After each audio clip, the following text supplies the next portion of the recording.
After putting this talk together, going through this talk, and then seeing Tessa's talk and Elizabeth's talk this morning, I see there's a ton of parallels here. And so what we're going to be trying to do is take these problems that have already been identified in a series of these talks and put them into the systems perspective and get a sense of how these feedbacks actually work. When you change one part, how does that affect the rest of the system?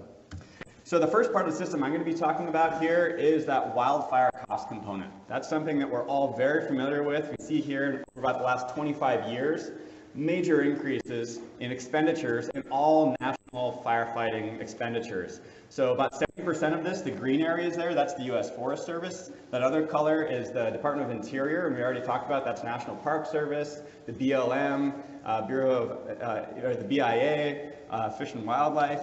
And so that also accounts for a significant part. But the other thing that's missing from this graph, as was also mentioned in the first talk today, is we don't have state lands, we don't have private lands, all those other expenditures, but those aren't aggregated anywhere. No one's keeping track of those at a national level, so we can't even show that information. But the first thing that you'll notice here is, okay, we're spending more and more money every year to deal with this wildfire problem. What kind of bang are we getting for this buck? If we continue to spend more money, and if we continue to ask for more money, are we doing it because we think we're actually going to affect wildfire? Are we actually going to get the outcomes that we want with all these expenditures? Well, first of all, let's look at the way we're currently measuring wildfire fighting success. We're using this acres burned model. So you look over here on that left axis, and what you see, once again, that really closely parallels those expenditures. As we spend more money, we also get more fire. Is that the feedback we're looking for in this system? Probably not. And is this how we're justifying our expenditures to the budget holders? This is a pretty lousy argument for saying, hey, keep increasing our budget because we're doing a great job of dropping those fire numbers for you here. And this is actually looking at two separate independent databases that are showing the same thing. If we decide to look at this from more of a modeling context, imagine we're doing FSIM simulations for the entire country, and we're looking at our current fuel loading across the country and current climate situation, current weather situation. What you see is these colors here, the blue color there, the cold colors, those are areas that are currently in a fire deficit. Everything blue and green, and everything that's in that red color area, those are areas that are actually potentially could overburn based on the fuels that are there right now. So that gives you a sense that we have huge fuel loading happening in a ton of the West, and there's potential to get way ahead of where we would expect our fire intervals to be burning, but that's not necessarily what's actually happening. Another thing to notice here is we've seen a lot of fuel transitions, and so some of those hot colors you're seeing there, those are fuel types that have never existed on a lot of these landscapes before. Some of that's invasive grasses, some of that's that heavy fuel loading, and some of this is actual type conversions. And so those are the current fuels that are out there right now, but this is just a simulation effort.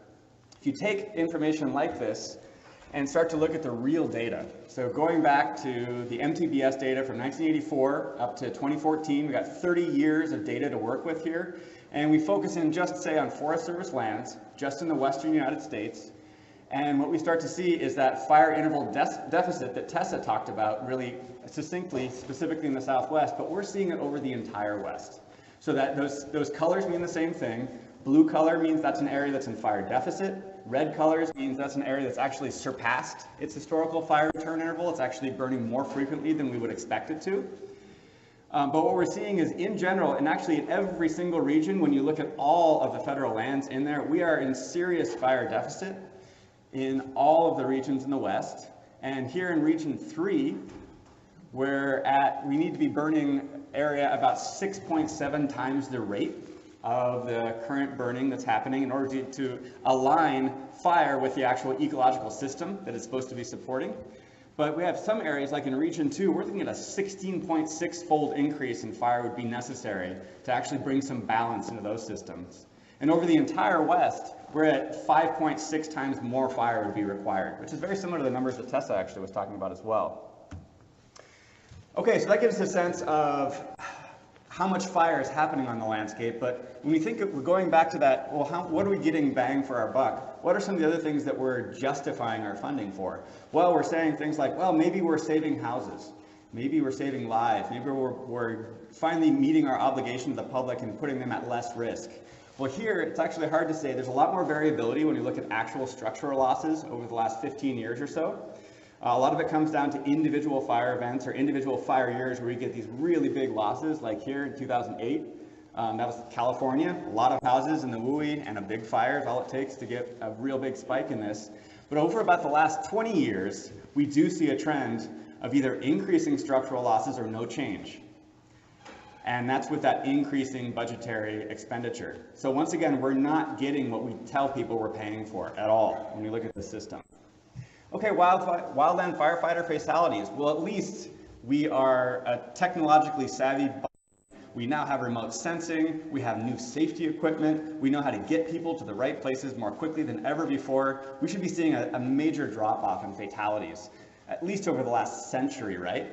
Well, what we're seeing here is, this is looking at going back to 1910, the big blow up, the big burn. Yes, that had a lot more fatalities than any other time in history, but we haven't seen that commensurate decline in wildland firefighter fatalities.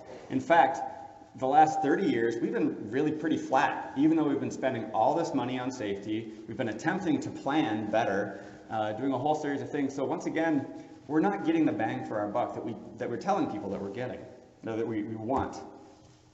These are some numbers that you've also seen. Elizabeth brought these up. So if we look specifically at wildfire expenditures within the U.S. Forest Service, we see going back to 1995, about 16% of the Forest Service budget was being spent specifically on wildfire suppression. Fast forward to last year, 2015, now we're over 50% of the Forest Service budget, 52% in fact, is being consumed purely by wildfire, and that's starting to take away, that's really digging into all of the other programs of the Forest Service. And in fact, moving ahead to 2025, what we can expect if this trend continues is more than 2/3 of the federal firefighting budget, more than 2/3 of the Forest Service budget will be going purely to fire management. And so when you look at some of these other systems like vegetation and watershed management, critical systems to keeping a functioning series of national forests, we see 30–40% declines in a lot of these areas. We look at land management planning.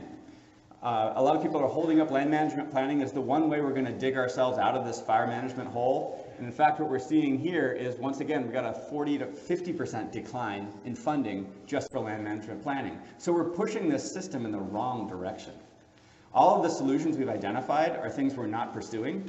Instead, we're just throwing more money at this problem. We look at veg management, so that's those fuel reduction treatments. We've actually seen an overall loss in available money for doing vegetation management, a huge reduction in facilities.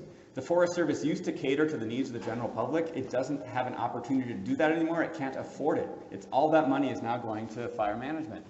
We look at things like deferred maintenance. It doesn't exist anymore in the Forest Service under our current budget constraints. So we have all this series of things that are being affected, and yet we continue to actually get more and more money. Money is not what's limiting us in our ability to, money's not what's limiting us in income, but the spending of that money is not giving us what we want to buy. So just a quick summary of the current story. We've got an increasing exurban development has substantially increased human values that may be negatively affected by fire. There are more targets that are fire sensitive out there on the landscape than ever before. We've had years of successful suppression efforts that have led to increasing fuel loads. In many forested landscapes, we're actually getting a greater energy capacity with more potential for these severe fire events. Increased fuel loadings have increased the intensity of fire and reduced the effectiveness of the actual suppression response.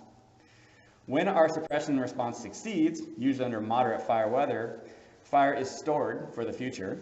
When our suppression response fails, usually under extreme fire weather, the potential loss to communities increase, and many landscapes experience fire severity and extent outside of historical conditions. This is all piled up against these societal expectations that demand we actually increase the scale of our suppression response despite its ineffectiveness. So we identify all of these problems, and the public says, okay, we'll get out there and do a better job of fighting fire instead of thinking about other alternatives. Well, along comes the cohesive strategy. 3 relatively simple approaches to potentially address this problem, right? It's restore and maintain resilient landscapes. That's something that we're really trying to do now as an agency and nationally in all land management. putting together this social ecological consciousness of actually having fire-adapted communities, getting that shift to happen at the personal level so people can accept fire, and then changing our response to wildland fire. And that is what this particular systems dynamics approach is going to be trying to tackle, is looking at some of these responses to wildland fire directly. So if we could touch back on that fire management as a social ecological system, over the last 20 years, the complexity of fire management has fundamentally changed. We have climate change we're dealing with now. We have a massive fuels accumulation over the last century that we're dealing with. WUI is continuing to expand in all the areas near cities and other ex-urban development. And we have all these competing priorities for ecosystem services. The scale of our response has grown, but the response itself has not changed one bit. So the current system is delivering exactly what we should expect. This is a structure that drives behaviors. We have a system in crisis, and all we do is keep doing the same thing over and over again. Some really good thought experiments have come out of identifying all these problems. In 2014, this paper came out in Nature that said, you know, if we could just convince the public that fire is not a bad thing, it's something they really actually need to live with, and we can integrate that into all of our management approaches, we could make some real headway. Again, looking specifically at fire management within the Forest Service, this idea of let's not only accept fire as something we should be doing more of, but actually increase the use of managed fire. If we can get more managed fire on the landscape, we should be able to actually finally get ahead of the curve on this problem. The problem is right now that continued suppression is actually motivated by liability and social pressures. So if you don't throw every single thing you have at some of these fires, that's going to come back to bite you. And so the real motivation for firefighting is making sure that you still have a job in the future. So don't take those risks on. That's the cycle inside the Forest Service right now. The idea with this paper is that getting public support for managed fire is needed to shift policies and incentives. So these are both really good cornerstone starting points, but they don't get us all the way there.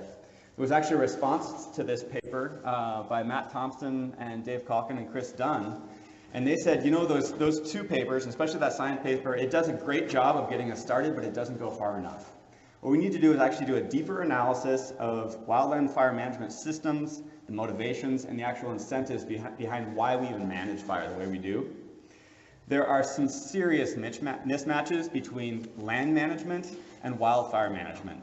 Right now, when you manage for one, you're actually working against the other. And so that's something we actually need to bring into alignment. And first of all, we also need to convince the public and lawmakers and everybody who's funding this that we have an awful lot of uncertainty in the system, and we need to acknowledge that. We need to identify the knowledge gaps, and we need to invest in and incorporate better information so we can actually make more informed decisions when we're actually starting to intercept a fire or even think about doing an interception of a fire. And the other thing too that's completely missing from the current system is accountability. This year alone, there was a $100 million fire. People thought, wow, that's the most expensive fire we've seen in a really long time. And then 3 weeks later in California, we had a $200 million fire. And people said, wow, that's the most expensive fire in the history of the United States. If you go to the fire managers and you ask what they did, they said, we did absolutely everything right. We didn't kill people, and we saved a bunch of houses, and we spent more money than the Forest Service has ever spent. But there was no accountability. We don't know what decisions were made, and we don't know how that money was spent, other than the overall outcome. Not too many people got injured, and we saved some houses. So there is no accountability currently in the wildland firefighting system, and we want to have that built in so that we can actually learn from our decisions. So this also just takes it directly down to the wildfire manager themselves. This is a quote from Dave Williams. He's the FMO, on the Lolo National Forest, and that's just from later this year. I personally believe that the role we can serve as firefighters is crucial to our natural resources and the future sustainability of our forests. The kicker is, fire serves a purpose of its own in many of our landscapes in providing for those very things we've become accustomed to protecting. So for me, when I start thinking about accepting risk, I can't help but think, why are we risking so much to interrupt a natural and necessary process? I understand that we have a social responsibility with our partners and the public to minimize the undesired impacts of wildfire. but continuing our suppression-centric strategy at this point just seems ridiculous. Other than climate change, suppression is one of the main reasons we're forced into our current position between a rock and a hard place. Until we shift our culture, I'm not sure why we should expect to be anywhere else. So as you can see, this is trickling down. It's not just the science community. These are the people that are out there actively engaging in these fires. They understand that this system is seriously flawed and in crisis.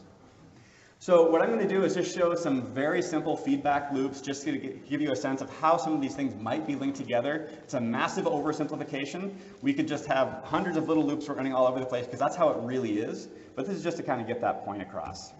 So first of all, if we have a wildfire system and we're looking at something like the cohesive strategy the way it is right now, if you start in the upper left-hand corner, that upper left side of the peanut here, we have fire-adapted communities. But then imagine that there's some political decision that's made saying, you know what, we need to get out and suppress a fire that's about to affect that fire-adapted community. We do a massive suppression effort.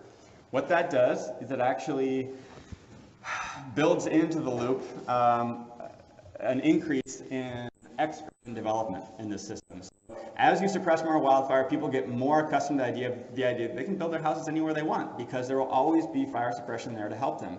When you start building more and more of these communities that don't have that fire-adapted quality, then pretty soon you have fewer and fewer fire-adapted traits in your system, and then pretty soon you are demanding more and more fire suppression throughout. So we don't have to be stuck inside that loop. Instead, if we have a fire-adapted community and we recognize that, and we've talked to our stakeholders within that community, and we tone down our suppression response, maybe do a little bit of point protection, but for the most part, these are going to have to tolerate some fire, that actually serves as a negative feedback and actually makes people think about an area that keeps burning. And yes, those houses are still there, but do they want to live in that environment? Possibly, possibly not. But what it does is it curtails unwanted exurban development. And then in the end, we end up with more of these actual fire-adapted communities. So again, a major oversimplification of one of the issues we're dealing with, but we can start to see that there are leverage points. There are points that we can change, and wildfire suppression appears to be one of them, that we can actually get some very different outcomes from these systems. Again, looking at resistance to control over here on the left side. Resistance to control is that ability to actually interact with the fire and change its behavior. And what we're here is if we have very high resistance to control, typically that means we're going to have to throw everything we've got at this fire. We have an extreme response to try and put it out. That actually brings us down to a potentially lower area burned. So now we have a smaller fire footprint than we would have had, but that also leads us to greater fuel loading, which eventually leads to greater fire intensity when we get an ignition under the right conditions, and once again we're back to very high resistance to control. So this is a self-reinforcing loop once again, but we don't have to be on it. If we have landscapes that we understand are fire tolerant, we don't actually have to have a wildfire response in a lot of these landscapes. We can let fire do its own thing.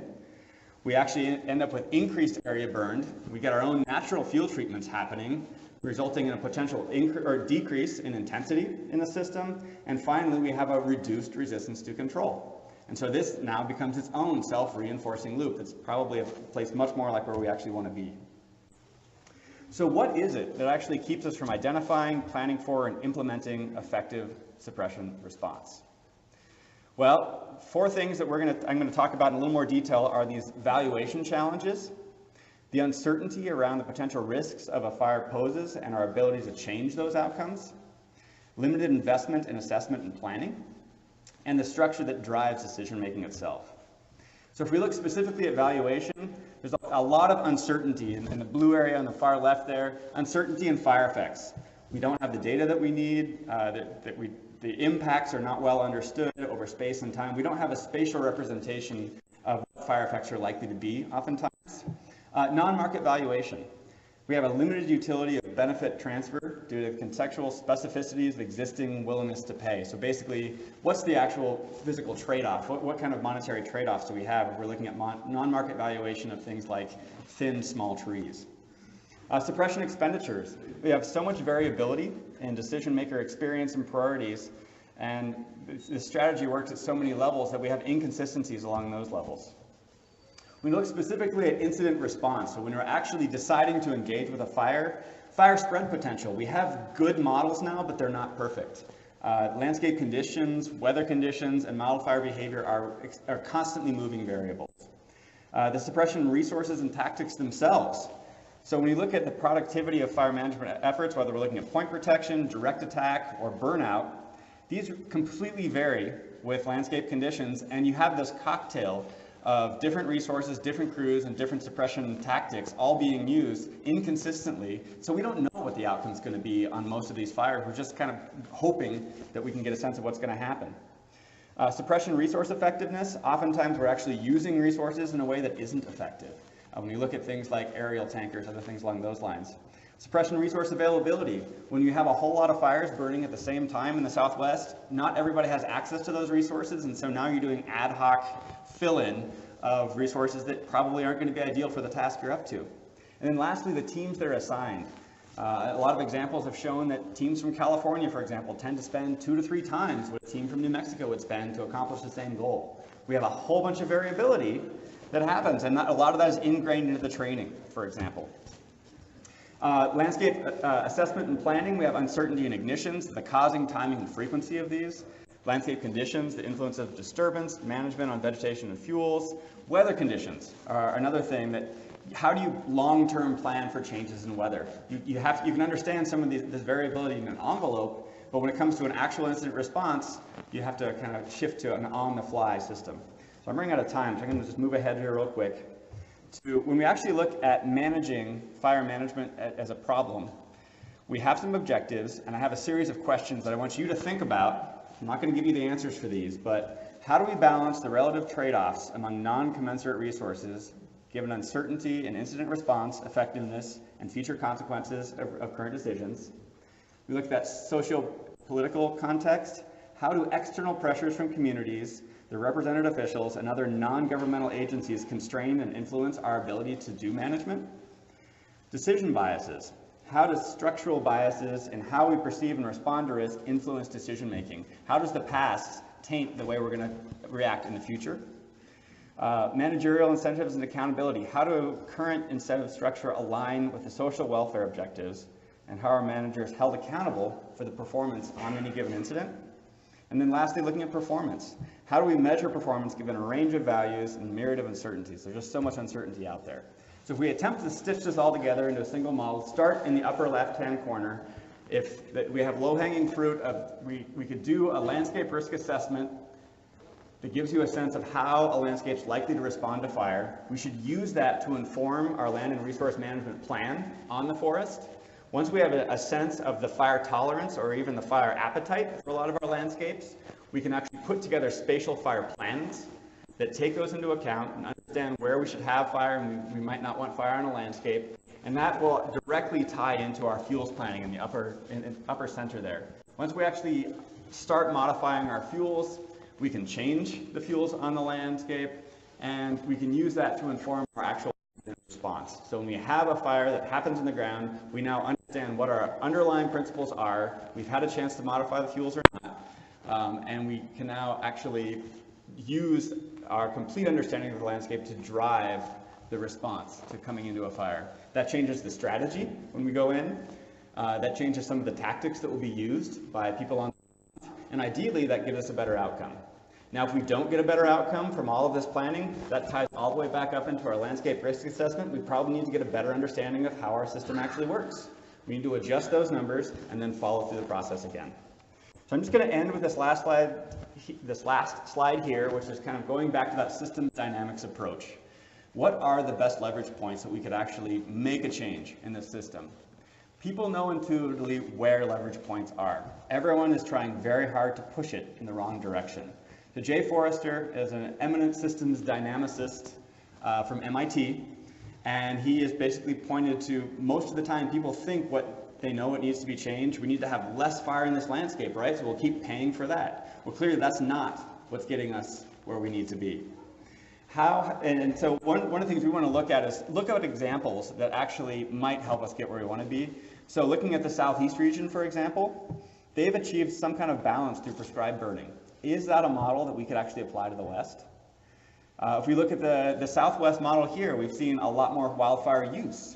Wildfire use is starting to bring this system into a little bit more of a balance. is that strategy transferable to other regions of the West? And then thinking back, what are other strategies that could actually be applied to other regions throughout the Western states? So that's all I have. Thank you.